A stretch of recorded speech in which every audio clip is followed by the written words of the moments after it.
Boa noite a todas. Dialogar com vocês sobre o cooperativismo para a construção de sistemas alimentares saudáveis.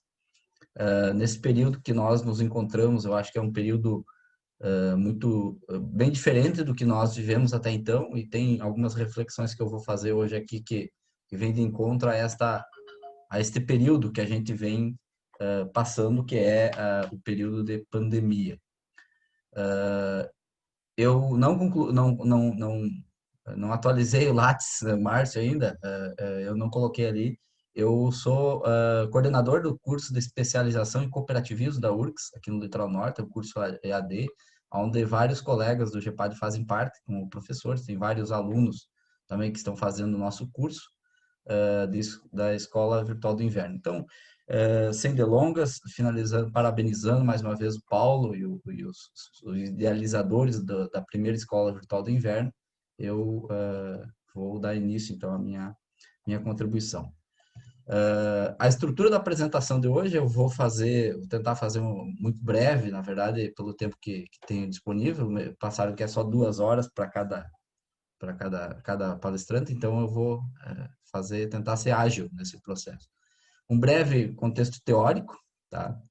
No segundo momento eu vou entrar um pouco nas discussões de números, cooperativismo em números, né?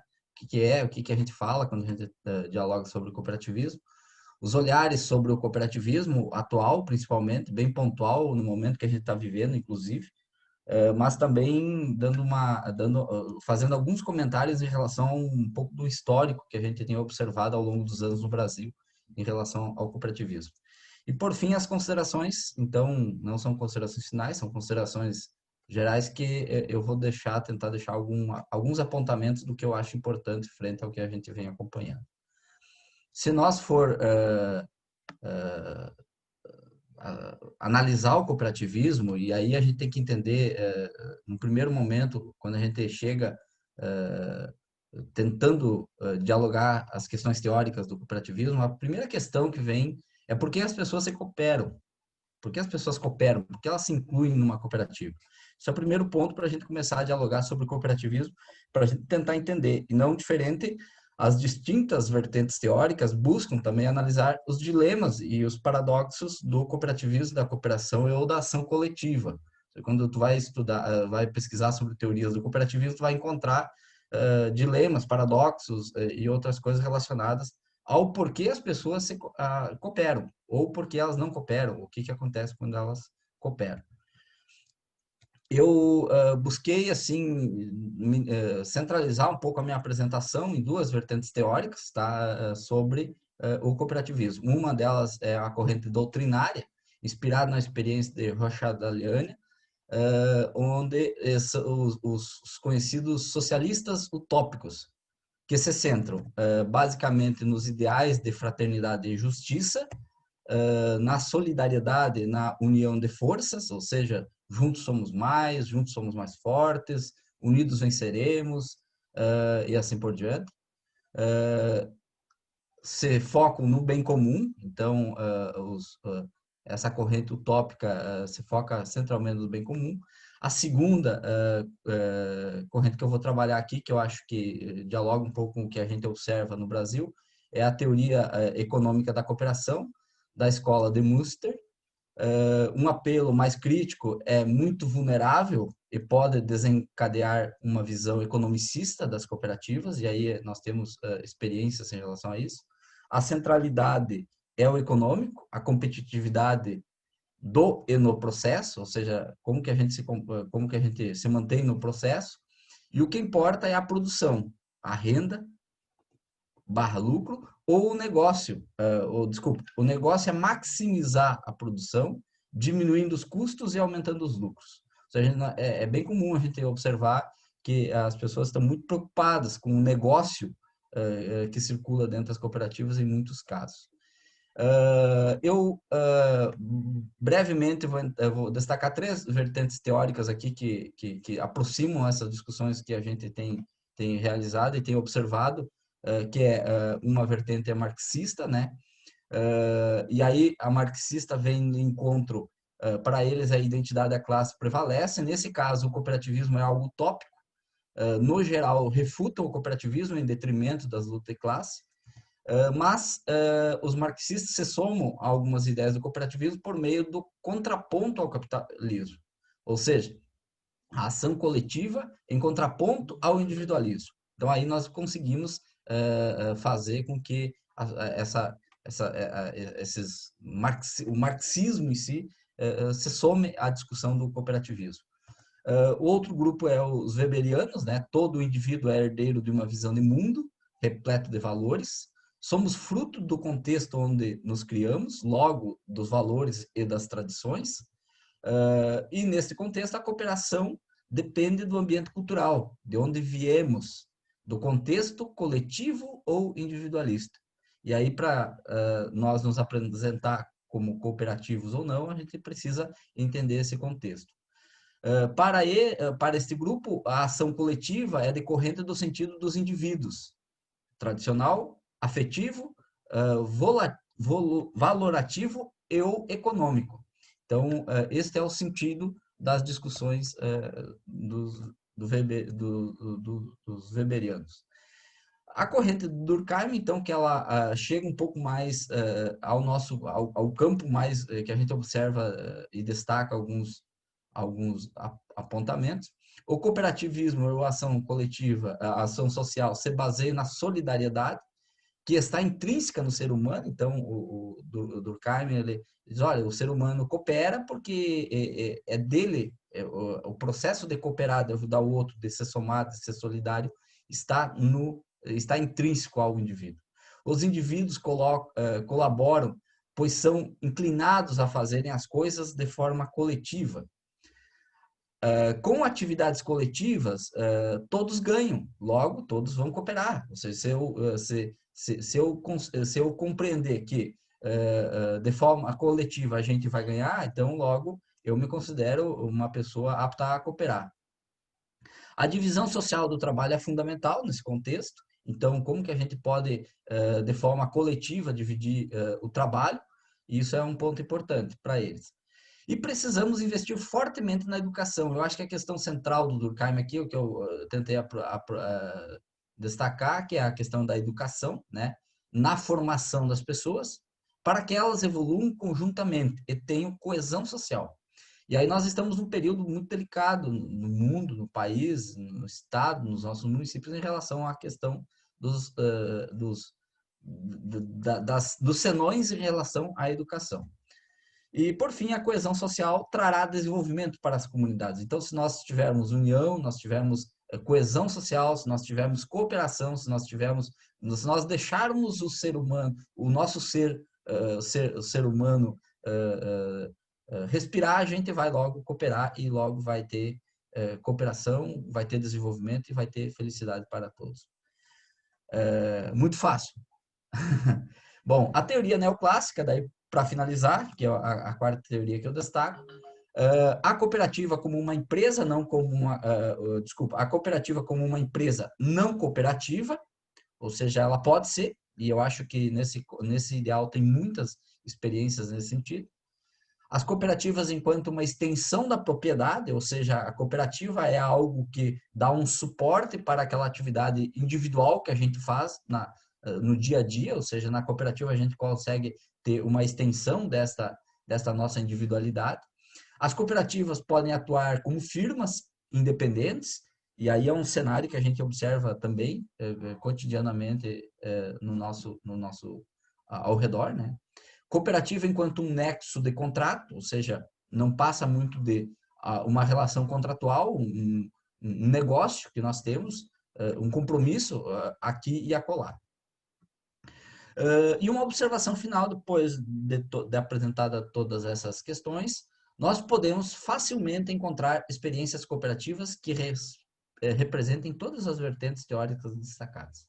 Aí eu vou tentar perpassar por vocês um pouco disso que eu estou tentando dizer no olhar, na prática, no que nós estamos falando.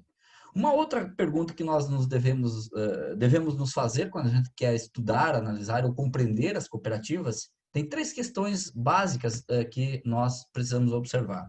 Primeiro, Não se estuda uma cooperativa de forma disciplinar. Nós não conseguimos estudar, chegar numa cooperativa e analisar ela de forma, nas concepções teóricas, filosóficas da economia, por exemplo. Nós temos outras questões que envolvem uma cooperativa que precisam ser observadas. Nós também não podemos observar a cooperativa meramente como uma ação social ou algo relacionado à solidariedade. É necessário um olhar multi, inter ou transdisciplinar, interno, e aí é uma questão importante, interno à cooperativa e externo ao ambiente, aos ambientes analisados, ou seja, as cooperativas. Não adianta também só nós observarmos a cooperativa internamente e não observarmos o seu entorno. E aí tem duas, três questões que eu vou fazer no final da apresentação, que vai destacar um pouco isto, que às vezes a gente acha que uma cooperativa deve ser aplaudida pelo que faz internamente, mas tu olha ao redor dos seus muros é muito delicado. E, por fim, é necessário levar em conta as diversidades existentes em um ambiente cooperativo, em uma cooperativa. O que nós vemos hoje de cooperativo, em relação ao cooperativismo no mundo, tá? Em números? Primeiro, existem aproximadamente 2 milhões de cooperativas em todo o mundo, somados mais de 1 bilhão de associados, colaboradores e clientes. Cooperativas que empregam diretamente algo próximo a 12,6 milhões de pessoas. Das maiores cooperativas do mundo em 2018, aproximadamente 33% eram de seguros, 33% do ramo agropecuário, 20% do setor de comércio, atacado e varejo, 7% crédito, 4% do ramo da indústria e 4% de serviços. O continente europeu abriga o maior percentual de cooperados do mundo, com aproximadamente 45% da população na Europa é cooperada. Já na Ásia encontra-se o maior número de cooperativas, aproximadamente 1,9 milhões de cooperativas. E a Oceania é o continente com o maior número de colaboradores, onde aproximadamente 1,2% da população é vinculada a uma cooperativa. Ainda, no mundo, 1 a cada 7 pessoas está associada a uma cooperativa, e aí aqui eu abro um parênteses para vocês observar na sequência o que eu quero dizer com isso, ou seja, aproximadamente 14% de cooperativados, se nós pegarmos esses dados da geração cooperativa que nos apresenta. As 300 maiores cooperativas do mundo juntas formam a 6ª maior economia do mundo, com um PIB de 2,5 bilhões. Aqui o PIB também vai ser importante para vocês entenderem um pouco mais adiante o que eu estou tentando destacar. Bom, se nós pegarmos a OCB, e aí aqui tem duas observações que eu vou fazer para vocês. Primeiro, a OCB afirma que no Brasil nós temos 6,6 mil cooperativas, das quais 1.543 são do setor agropecuário. Dentro das organizações cooperativas rurais, perpassam aproximadamente 48% de tudo que é produzido no campo brasileiro. 900 mil cooperados. E aí eu abro um parênteses aqui. Vocês lembram quantos cooperados era no mundo? Nós tínhamos lá um percentual de 14%. Aqui nós temos um percentual de 0,5% da população é cooperada. O segundo dado é com um contingente de 180 mil colaboradores diretos, ou seja, 0,09. Vocês lembram lá onde o continente asiático tinha aproximadamente 1,2% das pessoas? E as cooperativas de crédito totalizam aproximadamente 980 cooperativas com 46 mil postos de trabalho diretos. Então, isso aqui é os dados da OCB sobre o cooperativismo no Brasil. Ainda, segundo a geração cooperação, 564 municípios brasileiros em 564 municípios brasileiros, as cooperativas de crédito são a única instituição financeira local. São únicas instituições financeiras locais. Ou seja, aproximadamente 10% dos municípios no Brasil só tem um agente financeiro, que é uma cooperativa de crédito. No país, 807 municípios são atendidos por cooperativa de eletrificação rural. De eletrificação. Então, logo, 13% aproximadamente de municípios do país são atendidos por cooperativas de eletrificação. 38% dos brasileiros com planos de, aqui não é planos de médicas, é plano de saúde, tá? São atendidos por cooperativas de saúde. Então, 38% dos brasileiros que têm um plano de saúde, ou assistência médica, né, são atendidos por cooperativas de saúde. As cooperativas de táxi transportam cerca de 2 bilhões de passageiros por ano, com uma média de 5,5 mil pessoas por dia. No Brasil, 72 mil empregos são gerados pelas cooperativas. Certo? Fechamos aqui uma discussão da geração cooperação e, na lâmina passada, da OCB. Porém, tem um detalhe, e aí eu destaquei aqui em amarelo um Brasil 2. E eu sou mais adepto a esse Brasil 2. Vamos ver o que nós estamos falando. Segundo o Ministério do Desenvolvimento Agrário, esse estudo aparentemente não foi divulgado, ele foi feito uma consultoria, foi feito um estudo preliminar, e não sei há quanto anda, aonde ficou, hoje nem Ministério não existe mais. Existem no Brasil aproximadamente 20 mil cooperativas. Vocês lembram lá que era 6,6. Se considerarmos uma média mundial de 1 a cada 7 pessoas serem cooperadas, poderíamos afirmar que 30 milhões de brasileiros são cooperados, e não apenas 900 mil, como foi dito antes pela OCB. Só a Unicafes, que é a União das Cooperativas da Agricultura Familiar, representa mais de 700 cooperativas. E, segundo o IBGE, aproximadamente 12% da população brasileira é sindicalizada. E aqui eu faço uma provocação, ou seja, 24 milhões de pessoas. Vocês conhecem mais sindicalista ou mais cooperativados? O cooperativado é sindicalizado ou o sindicalizado é cooperativado? Aqui tem uma questão que eu acho que dá para dar uma trabalhada. Eu vou fechar o parênteses aqui porque eu sei, tá? A OCB, quando trata da OCB, é as cooperativas vinculadas à entidade. Então, nós temos um Brasil cooperado que é invisível. Esse Brasil cooperado, e aí eu fiz questão de trazer esse Brasil 2 aqui, ele não existe. Tu não consegue essas informações. Por exemplo, eu trago uma informação aqui do IBGE adaptado, que eu fiz uma adaptação, fazendo alguns cálculos aqui. Tem uma informação da Unicafes, que é em torno de 700 cooperativas que ele representa. Eu tenho aqui uma informação que existe um estudo, um levantamento que no Ministério do Desenvolvimento Agrário da época, aproximadamente 2013, 2014, ou 2012, que ficou para trás, que não apareceu, que não surgiu. Fato é que nós temos dados muito distorcidos em relação ao cooperativismo no Brasil. E certamente aquela cooperativa que está aqui do lado de casa, ou ali, ou acolá, não está dentro dos dados da OCB. Isso é correto, isso é certo. Então, eu acho que nós precisamos aprimorar essa discussão e avançar. Mas se nós for olhar dentro da OCB, ainda tem algumas coisas muito interessantes dentro desses dados oficiais aqui que a gente está trabalhando. Primeiro, o número de cooperativas agropecuárias é 1.613. Vocês lembram que a Unicafes representa 700 cooperativas. O número de cooperativas de crédito, de cooperados, aí tem alguns destaques, eu faço 3 destaques nesses números aqui para vocês observar. Primeiro, número de cooperativas, o maior número de cooperativas é do ramo agropecuário, o maior número de cooperados está no ramo do crédito e de empregados dentro do setor agropecuário.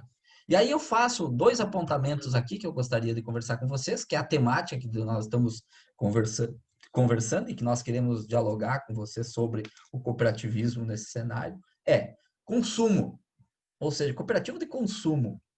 Nós temos muito poucas cooperativas de consumo no Brasil, são 205 cooperativas, com um contingente de 2 milhões de pessoas envolvidas, então é 1% da população. O outro, cooperativo de trabalho. Aqui nós temos uma questão extremamente importante no período que nós vivemos, ou seja, nós vivemos um período onde a CLT foi praticamente rasgada. Nós vivemos um período da uberização e companhia limitada, do slow food, dos fast food e companhia limitada entregando comida de bicicleta, de a pé, de moto. Então aqui nós temos algo que avançar. Nós temos 200 mil pessoas cooperadas em cooperativo de trabalho.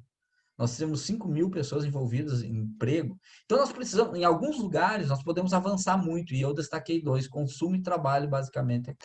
Bom, número de cooperados e distribuição por gênero no quadro social. Aqui tem duas discussões que eu faço mais como a critério de provocação. Aqui confirmei 18 e 20, então 18 e 20 eu comecei 18 então vamos em frente, com mais calma. Número de cooperados e distribuição por gênero do quadro social no Brasil, tá? Nós temos uma evolução de 2014, segundo a OCB, para 2018. Ou seja, em 2014, 33% das mulheres estavam vinculadas, né? E agora 36%. Então, nós temos um aumento de 15% das mulheres vinculadas à cooperativa.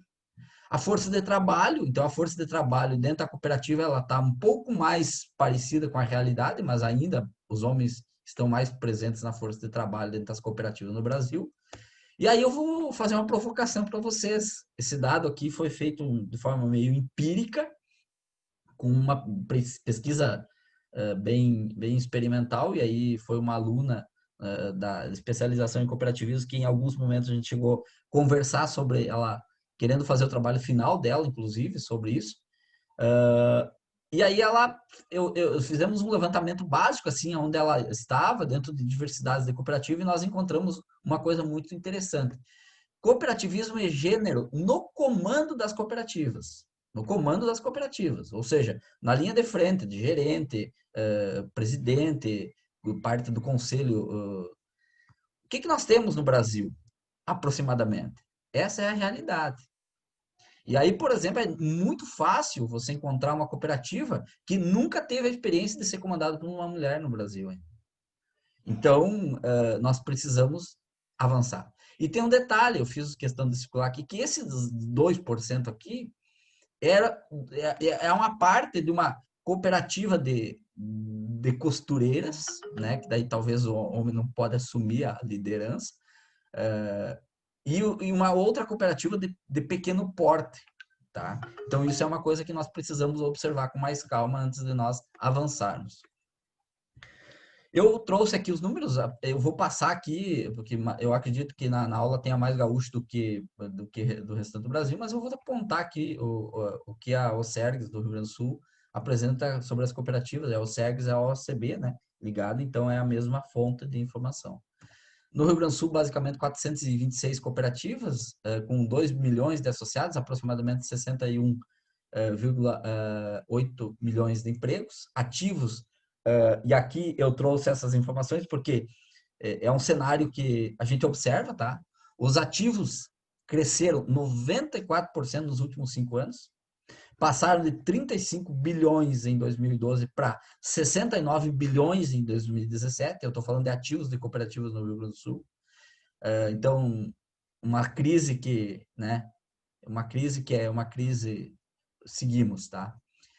Outro dado, o patrimônio financeiro líquido das cooperativas gaúchas aumentou cerca de 100% nos últimos 6 anos, passou de 7,5 bilhões em 2012 para 14 bilhões em 2018. Então, nós temos um salto gigantesco da organização cooperativa no Rio Grande do Sul em termos de ativos e também de patrimônio físico líquido. Eu destaquei aqui, como eu apresentei uma coisa que nós precisamos observar, claro, já tu tá fazendo uma comparação da água com vinho, não dá, tá? Vamos tentar ver. Eu peguei aqui, por exemplo, o Rio Grande do Sul, esse aqui é o mapa do Rio Grande do Sul, mapa das 217 sedes de cooperativas de produção agropecuária no Rio Grande do Sul, esses triângulos roxo, né? Então, são as sedes das cooperativas.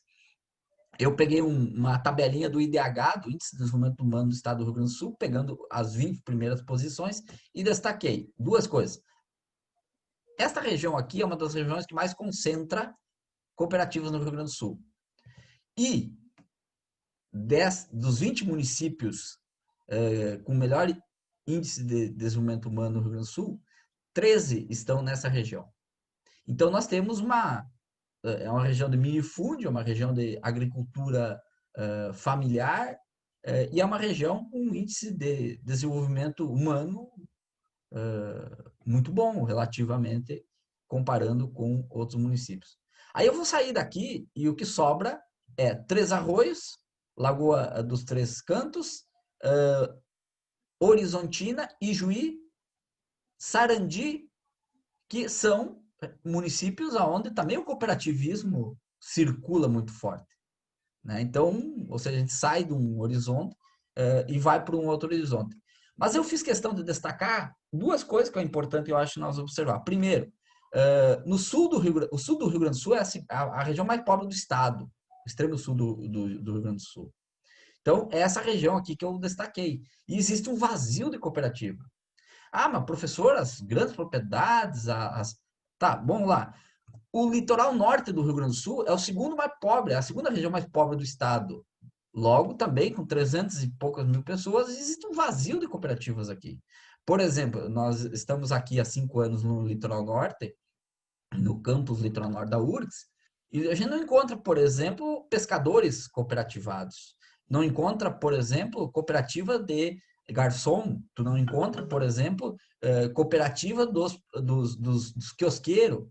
Então, tem uma série de organizações que a gente poderia estar observando com mais calma e tentar estimular, que a gente perpassa, às vezes, no nosso cotidiano. O que podemos observar ao longo dos últimos anos? Cooperativismo e as políticas públicas. Aí aqui eu quero fazer um apontamento rápido para a gente passar. Primeiro, as cooperativas de crédito no Brasil, elas alavancaram as políticas de crédito no meio rural. O PRONAF perpassa basicamente pelas cooperativas de crédito no Brasil. Política de habitação. A Política Nacional da Habitação Rural, e aqui eu estou falando de sistemas agroalimentares, a política de habitação rural ela só funcionou porque as cooperativas abraçaram.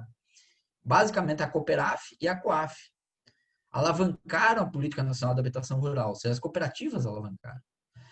As cooperativas de produção alavancaram o PIA e o PNAE, ou seja, se nós não tivermos a organização das cooperativas, se nós não acompanharmos, se as cooperativas não acompanharem essas políticas, esses programas, certamente, entre aspas, o sucesso dessas políticas não seria como é hoje. Ainda, nós temos um cooperativismo utópico muito acentuado no Brasil. Né? Eu botei aqui entre aspas o tópico. Primeiro, a expansão do cooperativismo solidário. Nós temos muita cooperação solidária, muito cooperativismo solidário circulando ao nosso redor. Uma forte conexão entre a cooperação e a agroecologia, por exemplo. Né? E eu vou trazer um exemplo a seguir sobre isso. Ou seja, existe uma... A agroecologia é uma coisa utópica, cooperativismo é utópico, existe uma forte conexão entre as duas vertentes, ou seja, a agroecologia é muito abraçada à cooperação e a cooperação à agroecologia, em alguns casos. Cooperativismo assumindo um papel central entre o Estado e os cidadãos, tal como eu falei lá dos programas de habitação. Ou seja, nós vimos na minha tese, inclusive, eu destaco isso, o quanto foi importante uma cooperativa para a execução do Programa Nacional de Habitação Rural no Brasil. O que podemos observar com o cooperativismo neoclássico? Aqui eu botei, até eu tinha colocado, mudei o nome, botei neoclássico aqui, eu tinha botado outra palavra para talvez, não é o caso, eu não estou fazendo uma provocação aqui, eu estou fazendo questões que nós precisamos nos debruçar para conversar sobre isso. Um cooperativismo produtivo / econômico. Um cooperativismo com baixo capital social, com pouca ou nenhuma conexão com as bases. Tem cooperativas, e aí, se vocês observarem, o foco da ação da cooperativa, ou seja, a atenção da cooperativa, a assistência técnica, o tempo que despende, da cooperativa, dos colaboradores da cooperativa, é para cerca de 1 ou 2% dos cooperados, que é os que geram, que garantem, entre aspas, a riqueza da cooperativa. E o resto vem a rodão. Cooperativismo distante da base, mais comprometido com o capital financeiro do que com as economias locais e regionais.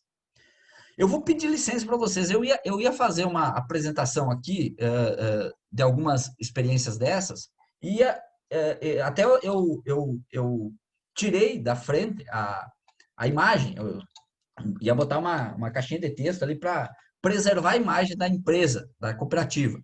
Mas eu não vou preservar por quê? Porque, primeiro, eu sou associado a duas delas, e segundo, eu sou filho de um fundador da terceira. Tá? Então, eu vou trazer esses exemplos aqui para vocês e espero não ter problema em relação a isso. Primeiro, eu não sei se vocês acompanharam, eu gosto muito de futebol. Gosto muito mesmo. Mas eu acho que não é papel do cooperativismo financiar o futebol brasileiro, ainda mais da forma como o futebol brasileiro é tratado.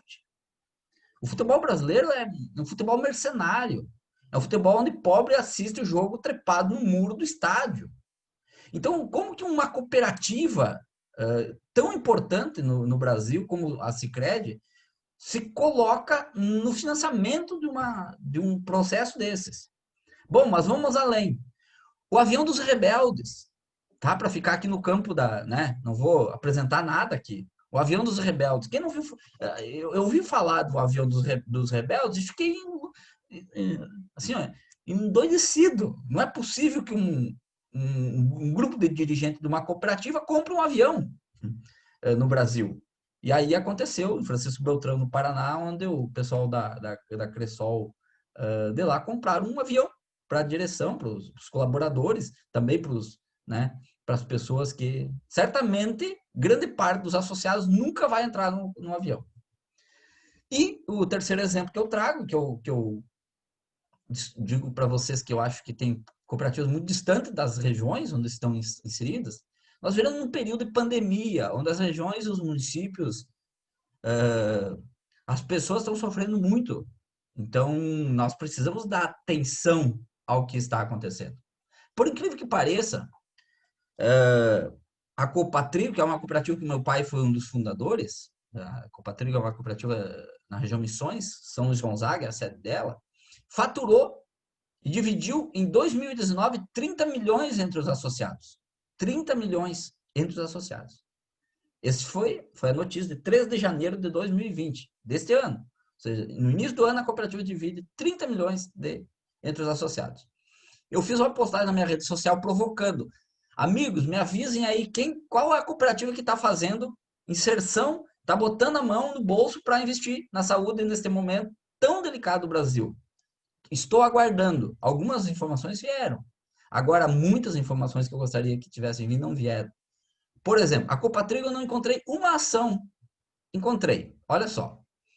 Dia 22 de abril de 2020. Copatrigo destina a cesta básica à Liga Feminina do Combate ao Câncer. 30 cestas básicas. Bom, essa cooperativa aqui tem supermercado, eles têm posto de gasolina, eles têm várias sedes na região Missões. E encontrei uma outra ação, olha só, máscaras e luvas para a Polícia Civil de São Luís Gonzaga. Ao total foram entregues 100 máscaras e 100 luvas para os agentes da Polícia Civil. Gente, nós estamos falando de uma cooperativa que distribui 30 milhões. Quanto custa 100 máscaras, 100 cooperativas, 100 luvas? Irrisório. Isso aí é um absurdo. É um absurdo o que se observa. Bom, vamos além, vamos adiante, que eu acho que nem só de tempestade vivemos no mundo. Acho que tem coisas boas acontecendo e eu acho que nós precisamos se ater a isso também. O que podemos considerar ainda? Temos muitas riquezas. Primeiro, fortalecer as redes de cooperação e intercooperação, tá?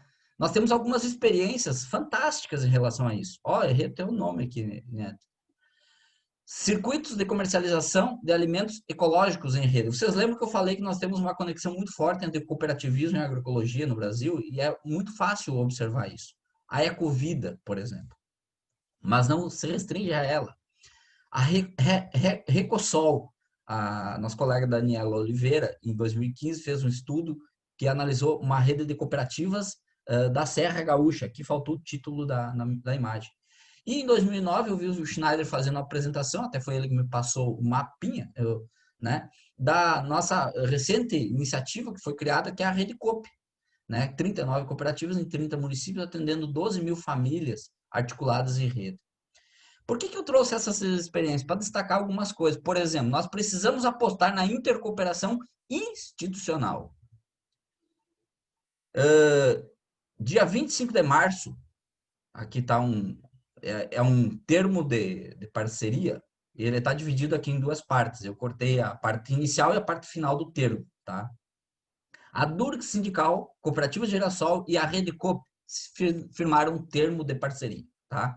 E neste termo, entre tantos, a ideia é aproximar o produto dos agricultores que está sendo produzido nas lavouras, que na época ficou sem mercado, porque a Redecop, basicamente, que atuava fortemente dentro da merenda escolar, ficou sem mercado, ou seja, fechou a porta da escola, não tem para onde oferecer o alimento. E os alimentos começaram a se estocar em armazéns. Nós fizemos um convênio para... Nós estávamos com os nossos... e aí, eu sou diretor da Durgs Sindical, nós estávamos com os nossos colegas dentro de casa sem poder sair para comprar alimento. Então, nós procuramos as cooperativas, procuramos 3 grupos de cooperativa em Porto Alegre, e a Redecop e a Girassol resolveram abraçar a proposta. Lúcio, André e Charles assinam um termo dia 25 de março de 2020. Este termo, o que redundou? Resultado. Primeiro, 3 meses transcorrido. Março, abril, maio e junho. Final de junho, nós tínhamos 36 mil toneladas de alimentos adquiridos por associados da Durgs, por consumidores em Porto Alegre na Girassol. A Comafit, que entrou na parceria por ser vinculada à Redecop, tinha vendido 20 toneladas de alimento no litoral norte, onde também consumidores foram pedindo pelo delivery da cooperativa. E a Redecop tinha entregue, em 3 meses, 80 toneladas de alimentos. Eu fiz um levantamento básico, tá? Não é esse dado inicial, confere esse dado final, é uma projeção. Esse outro de 5 meses. Em 5 meses, a Girassol deve ter comercializado algo como 60 toneladas, a Comafit algo como 34 e a Redecop algo como 130 toneladas de alimento. Eu vou abrir um parênteses. Total, 210 toneladas de alimentos, das quais essas 130 da Redecop foram doadas de forma solidária e repassada a comunidades em vulnerabilidade alimentar na região de Porto Alegre, na região metropolitana de Porto Alegre. Essa parceria que veio pela intercooperação institucional, ela provocada inicialmente pela Durgs, que a Girassol e a Redecop abraçaram, ela traz outras entidades sindicais juntos, tal como a CUT-RS, que foi a grande distribuidora desses alimentos. Nós não tínhamos como distribuir a quantidade de alimentos desta natureza, então a CUT colocou um aparato de pessoas para distribuir, semanalmente recebe em torno de 100, 120, 150 cestas para serem distribuídas, doados pela Durgs, pelos Sindibancários, pelo Simpro Rio Grande do Sul, pela Sinergisul, CEMAP de Porto Alegre, Sindeserf do Rio Grande do Sul e o Sindipetro. Então, outras organizações sindicais se somaram à aquisição dessas cestas de alimentos da Redecop para doação, levar para as comunidades de galpões de material de reciclagem que estavam sem alimentos, comunidades carentes e tanto mais.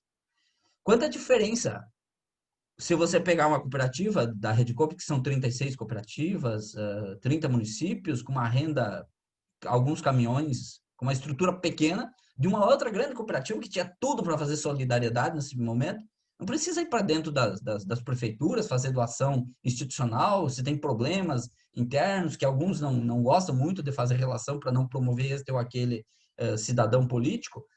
Não precisa fazer isso, faz direto, vai lá na comunidade, doa direto lá na comunidade, faz doação de alimentos se não quiser doar um respirador ou uma UTI.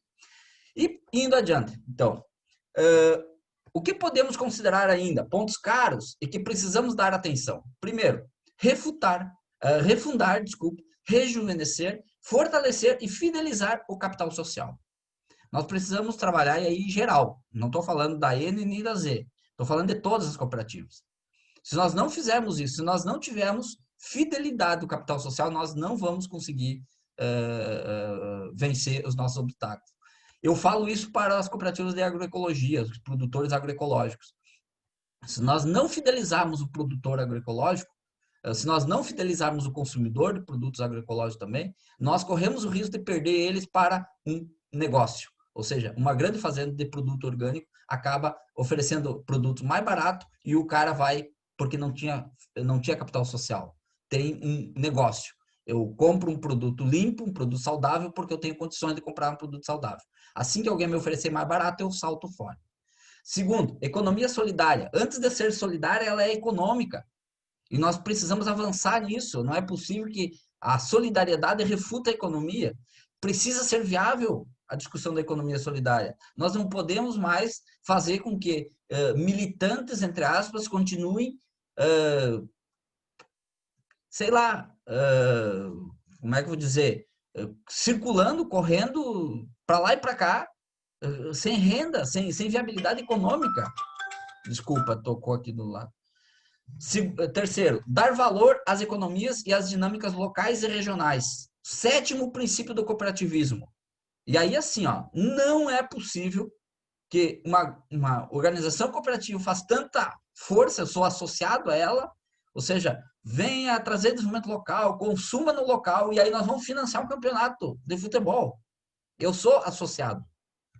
Em frente. O desenvolvimento precisa ser includente, sustentável e sustentado. Nós não podemos mais avançar em relação às questões que são muito caras para nós. Por exemplo, o verde é economia. A economia é verde, está dado isso. Ou a gente avança para esse horizonte, ou nós estamos fadados ao fracasso. E, por fim, para mais 3 pontos, para ir concluindo aqui, já estou me alongando, já deu 1 hora de fala, abrir espaço para as mulheres nas cooperativas, em especial na gestão das cooperativas. Nós temos 50% ou mais de mulheres na sociedade e as mulheres não aparecem dentro da cooperativa. Tu faz uma reunião de cooperativa, dá só barbado. É impressionante que, por exemplo, tu chega numa cooperativa, como é que é? A recepcionista é mulher. Dali para diante, o negócio é com outras pessoas.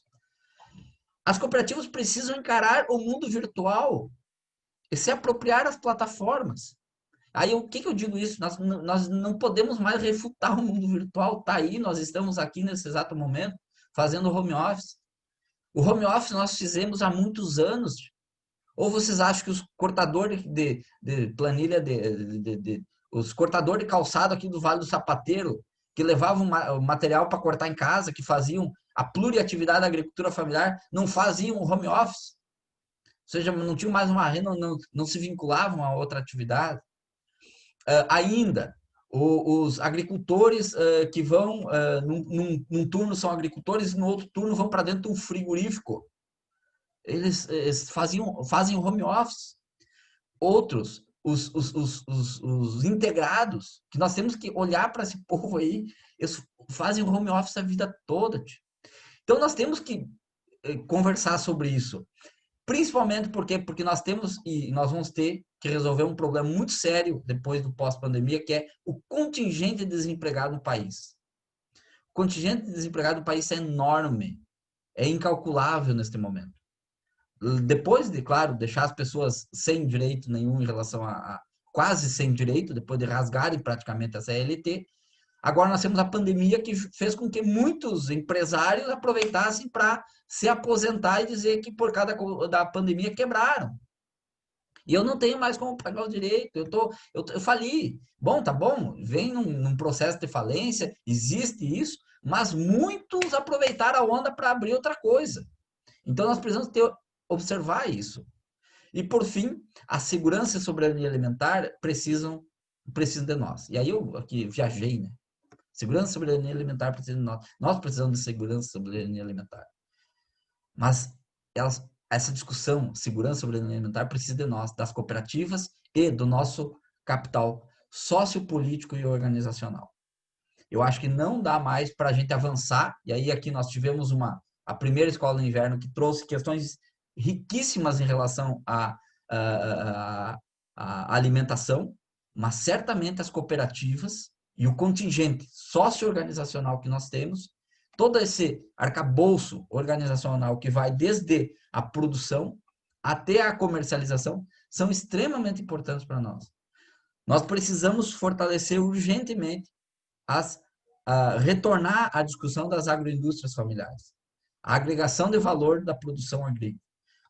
A produção de menor custo, ou seja, nós precisamos diminuir o custo da produção. Logo, nós temos que tirar os agricultores desse sistema perverso de produção que está colocado hoje. Estão batendo palma. Soja está R$ 120 a saca, 130. Perfeito. E aquele colono com 10, 15 hectares que ainda não é viável produzir soja, está lá produzindo soja. Está vendendo bem? Perfeito, está vendendo bem. Agora eu vou no supermercado, está R$ 6,90 a lata de azeite. Vocês estão comprando arroz no supermercado a R$ 25, 5 quilos. As cooperativas, a Rede Coop, está vendendo, e quem quiser, eu estou comprando a R$ 3,90 o quilo de arroz orgânico.